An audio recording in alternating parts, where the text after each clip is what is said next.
Is having a side chick a healthy marriage? Well, it sounds to me then that we may have to spend a little time to distinguish between a successful marriage and a successful, healthy marriage. That's right.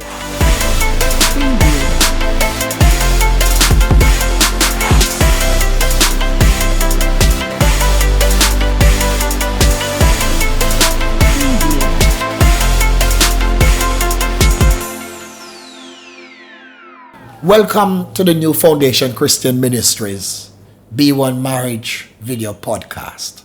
I'm your host, Donald McFarlane, and my co-host is... I'm Natalie Irving Mattox. Very well.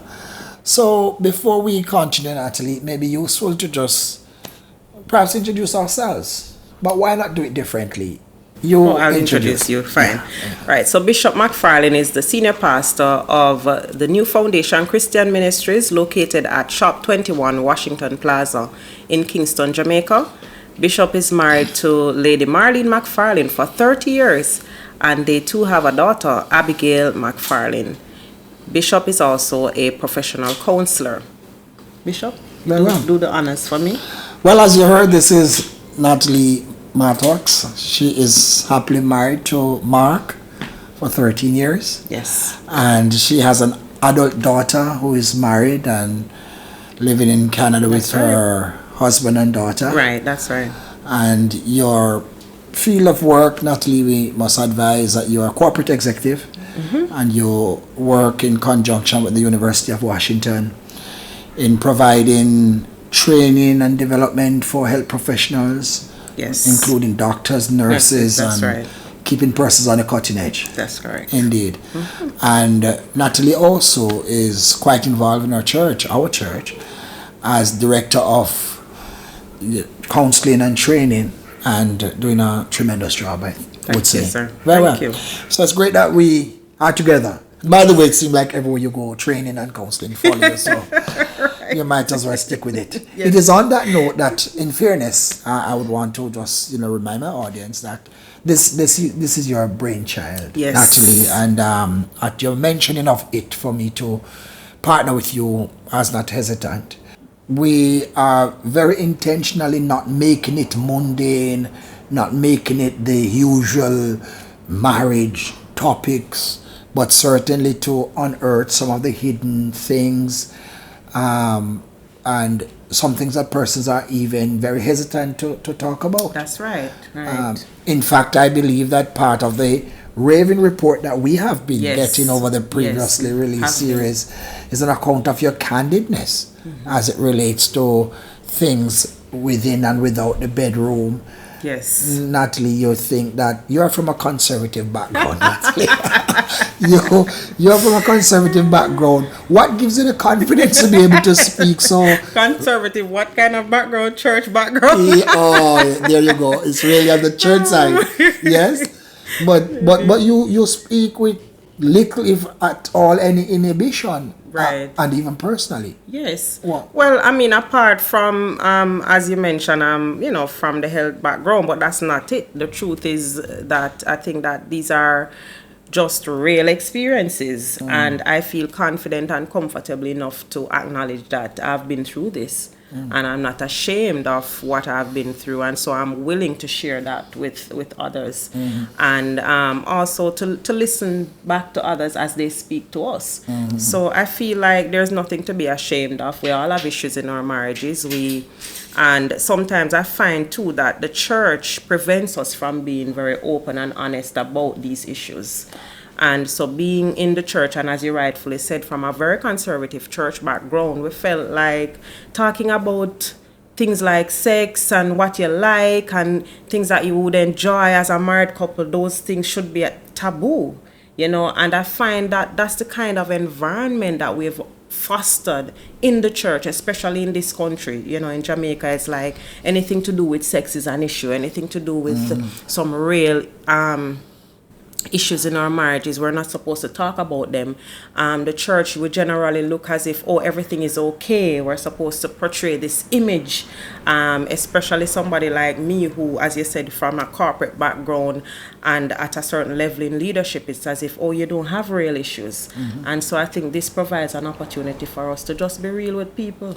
So you are convinced that persons can benefit from being open about just about anything in marriage, anything, because you could very well be telling their stories Exactly. that they themselves have difficulties to and share. so, right, Yes, and so I that's can right. understand that from a counseling backdrop that Exactly. persons can even be healed Yes. just by traveling with you as you share what you have been through and even what you may be going Exactly. through. That's Very right. well. So, well, you know, previous series we actually launched and will continue on the topic of what constitutes a successful marriage. Yes.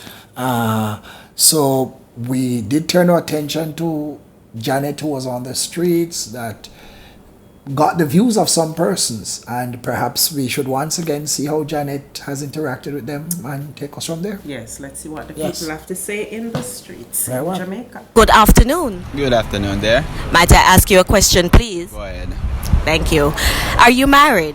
Happily married. And for how long have you been married? About 2.5 years and going. Okay. What, in your opinion, constitutes or makes a successful marriage? I think the key word is communication, loyalty. That was what I would use to make the marriage work.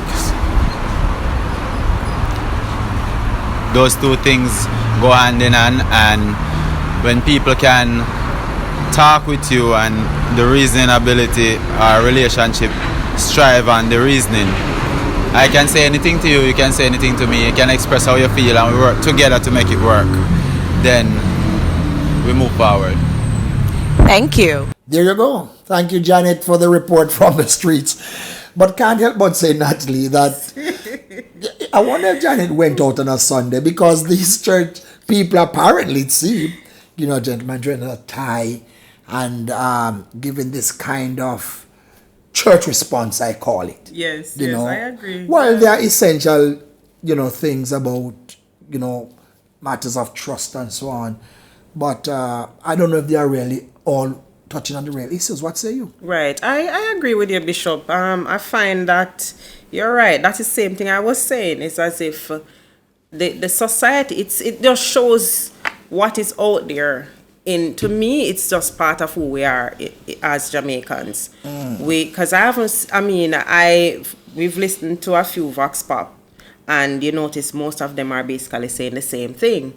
And everybody's saying, oh, you know, God must be in the midst. Of course, we agree with those things. But then when you listen to some real man on the street, I mean, what are you hearing? You know, so I'm wondering if it's just for the camera, or people are just being conservative. Well, let me bring you talking about some real men out in the street who are saying there are some men who believe that their marriages are kept together because of a side chick, you know.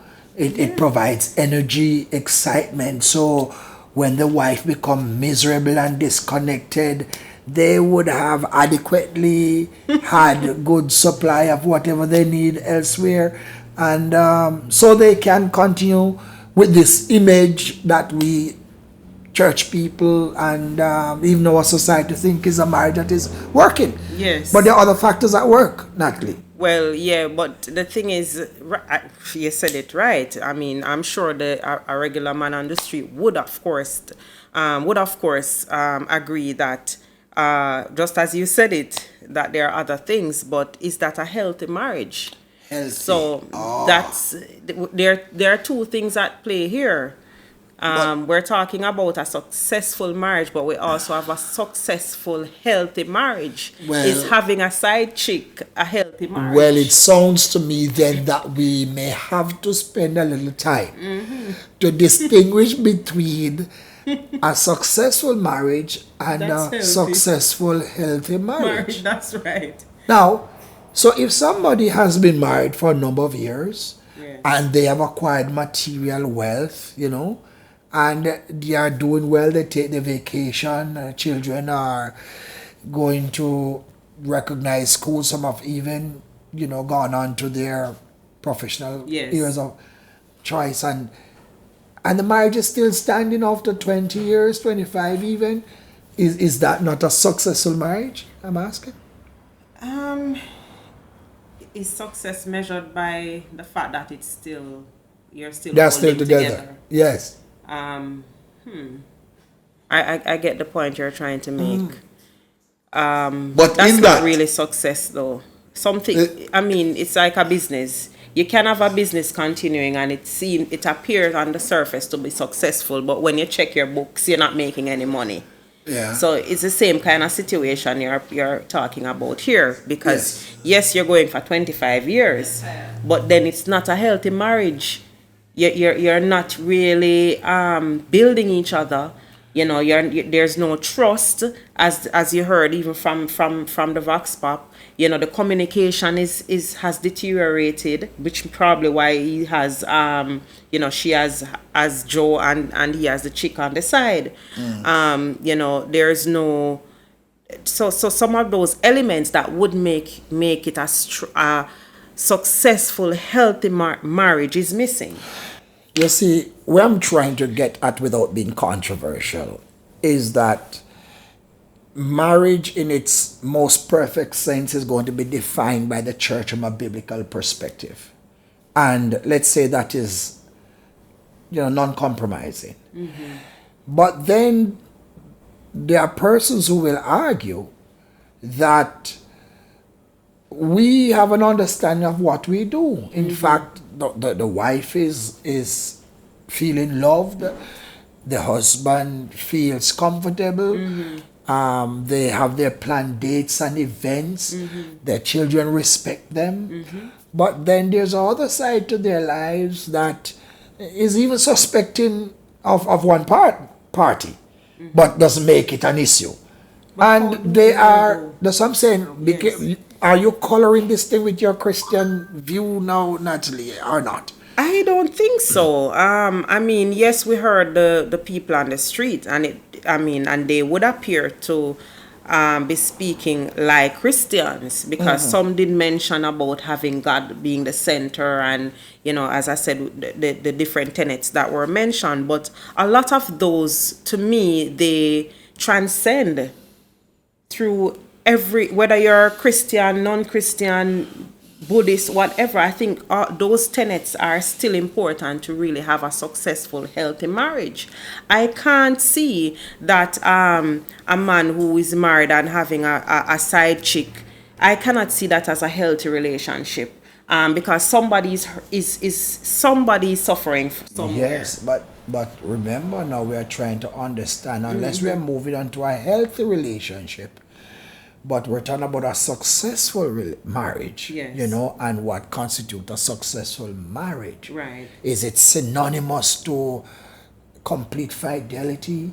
And yet again, there can be persons who are quite, committed and faithful to each other, but the quality of their lives in terms of communication, in terms of respect even, is not there. And I can appreciate this comprehensive perfectness of what we talk about.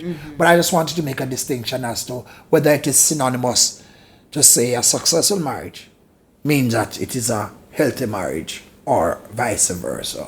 Or should we say that we're talking about a successful, healthy marriage? I think we should be talking about a successful, healthy marriage. Okay. And we should zoom into what does that mean. Very well. And not look at it just from a Christian perspective, but what transcends that should transcend every marriage, not whether you're a Christian or not.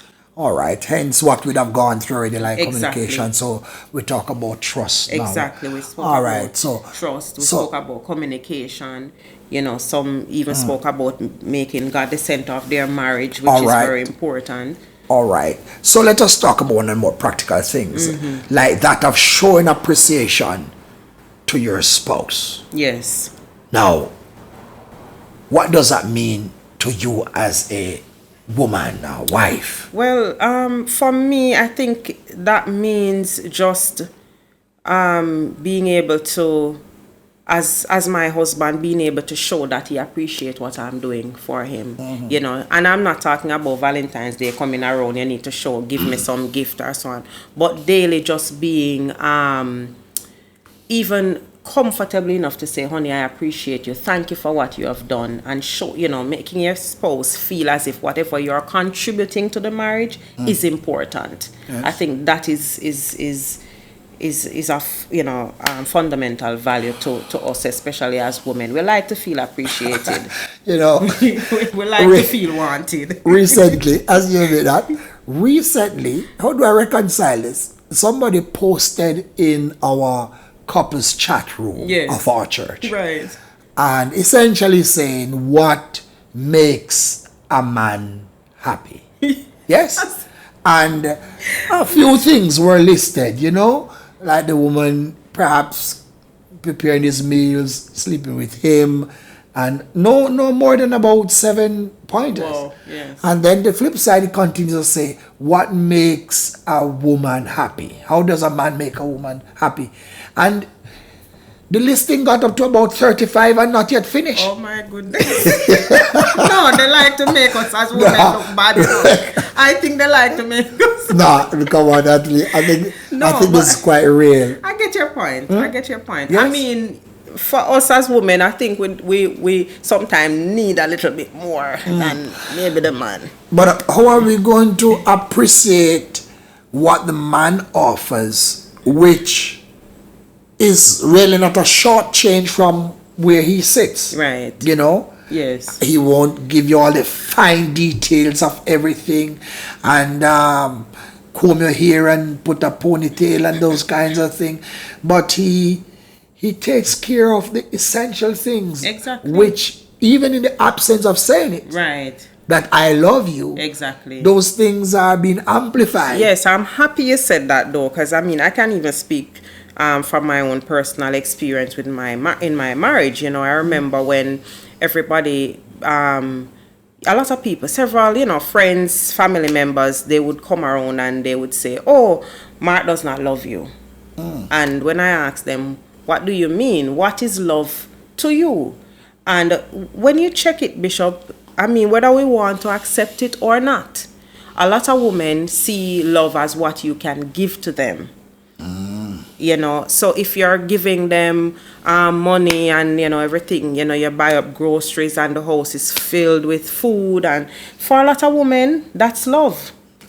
Right? They are not seeing the simple things that, I mean, Mark would do for me. Mark, I mean, when I get home in the evening, somebody to even rub my feet, you know, somebody to give you a massage. I mean, we had different income streams. So maybe what he would give versus what I would give probably would be a little bit different. And so people would judge that, would judge the fact that you are giving more maybe financially than the man, as the man doesn't love you. When they are not seeing the fact that this is the same man who would rub you down every day, rub your body down every day, massage your feet every day. You know, this is a person who would listen to you every single day. Perhaps you know, wash your perhaps car. wash your car. Simple things like those that people don't appreciate those things, which is why I started out by saying that for me, it's not about being a Christian or not. Certain things transcend. Right. Every marriage Right. should at least try, you know.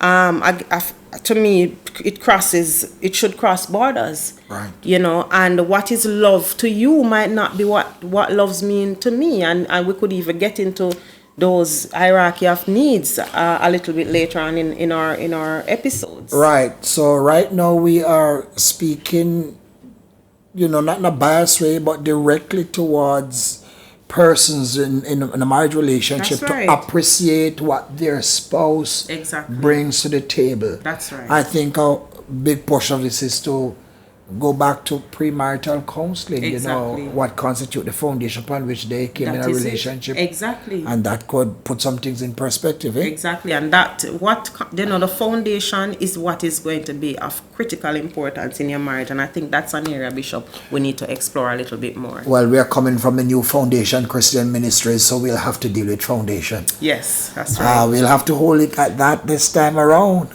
And I want to thank you for tuning in.